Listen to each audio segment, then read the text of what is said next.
তোমায় বলে দিচ্ছি, এখনও দেখার অনেক কিছু বাকি আছে, এখনও শোনার অনেক কিছু বাকি আছে। তুমি ভেবেছিলে হয়তো এটাই তোমার শেষ দেখা হবে, এটাই তোমার জানার শেষ জানা হবে, কিন্তু তা নয়। এখনও বহু কিছু জানার বাকি আছে। এখনও তুমি পৃথিবীর কিচ্ছু দেখোনি, এখনও এই সমাজ অধঃপাতিত হওয়ার কিচ্ছু দেখোনি, এখনও বহু নিচে নামতে চলেছে এই সমাজ। অপেক্ষা করো আর দেখো। কারো জন্য না হলেও নিজের জন্য নড়ো। নিজের মেরুদণ্ড সোজা রেখে নিজেকে টিকিয়ে রাখার জন্য, নিজের অস্তিত্বকে বাঁচিয়ে রাখার জন্য লড়াই করো।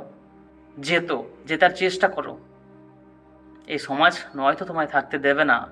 এই সমাজ শুধু নিজেরটা বোঝে। এই সমাজ বড়ই স্বার্থপর।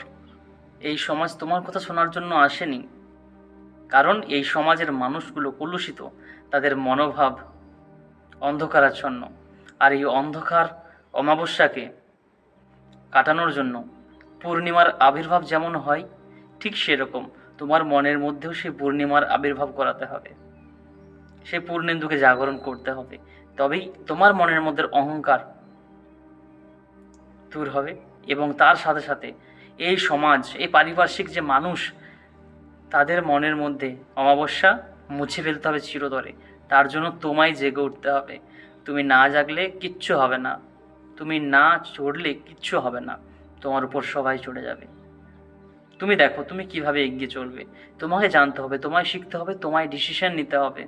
তোমার ডিসিশন কেউ নেওয়ার জন্য আসবে না।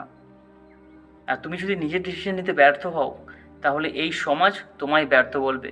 কেউ সাহায্য করবে না, কেউ শিক্ষা দেবে না যে এই ডিসিশনটা তুই নিয়ে যা, এগিয়ে চল।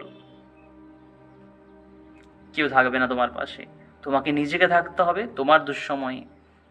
আজকে যা পরিস্থিতি, এই পরিস্থিতিতে নিজেকে ছেড়ে দিলে হবে না, তাহলে সে খেপা কুকুরের মতো দৌড়ে বেড়াবে।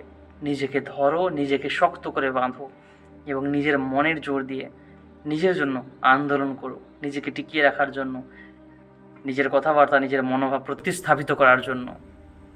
তবেই তুমি একজন শ্রেষ্ঠ মানুষ হয়ে দাঁড়াবে।